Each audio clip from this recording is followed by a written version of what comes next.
A real-life expert reveals how cop shows exaggerate crime scene investigations for entertainment purposes. An extremely popular television genre, cop shows have been an entertainment mainstay for years now. Some of the best cop shows of all time include The Wire, NYPD Blue, Justified, True Detective, The Shield, Brooklyn Nine-Nine, and the CSI franchise. Fans can't get enough of Law & Order. Special Victims Unit's cast and The Rookie gets mixed reviews, but it remains a ratings hit. Part of the reason why cop shows like those are so popular is how entertaining investigations are on television. However, an expert has revealed that one aspect of cop shows is often exaggerated for entertainment purposes. In an interview with Rachel Forge for Screen Rant, Matthew Steiner explained that crime scene investigators are rarely in peril. Steiner is a retired detective who worked with the New York City Police Department's crime scene unit. He spent 20 years working as a crime scene investigator, earning enough respect to become the lead instructor for the crime scene unit.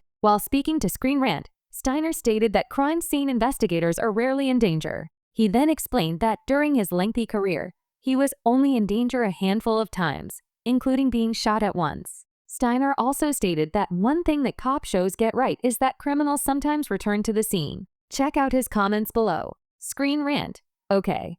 Now, of course, TV's always got to add drama. So one of our editors actually had a great question, which I found very interesting. For some reason, these forensic scientists in these crime scene analysis end up in the line of danger pretty often. I'd like to imagine that doesn't happen in real life too often, but I am curious. Matt Steiner.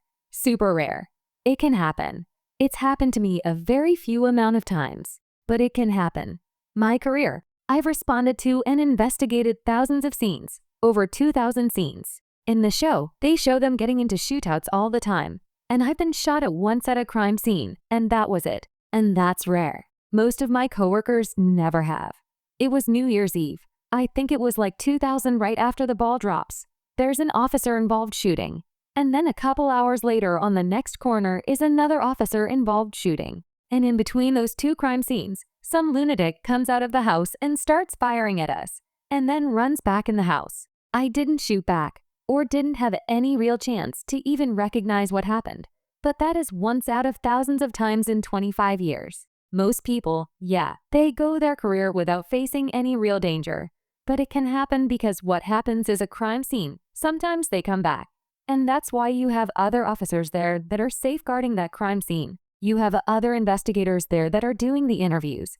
And they're doing canvasses for surveillance. Or they're talking to the businesses around the crime scene to kind of see if anyone saw anything. And sometimes when they're doing that, the bad guy comes back. That is a reality that's portrayed on TV and movies that sometimes does happen. And I've been in a couple of crime scenes, and again, there was no shootout. There was no chasing anybody on my part. When cop shows first became common on TV, they almost always focused on detectives or beat cops. Over the last few decades, cop shows that heavily feature crime scene investigators have become a lot more common. That change has likely taken place because shows like Dexter and the CSI franchise have made crime scene investigations seem fascinating. One way that some cop shows have made crime scene investigations seem more thrilling has been by adding an element of danger. However, Steiner's comments prove how unrealistic it is for members of the crime scene unit to actually be in peril. After learning that, educated viewers may find themselves disengaging when cop shows repeatedly have a crime scene investigator facing danger. Our take on cop shows exaggerating the danger. There are many reasons to love cop shows, like the fact that fans loved Blue Bloods characters. However, with very few exceptions, cop shows aren't usually known for being realistic. One example of that includes the fact that shows like The Rookie make it seem like cops are constantly getting involved in shootouts. Given that most cop shows aren't known for being realistic, Steiner's comments probably shouldn't surprise or bother most fans. While his comments were fascinating, and it is valuable to know the truth, most fans will almost always be okay with cop shows bending the truth for entertainment purposes.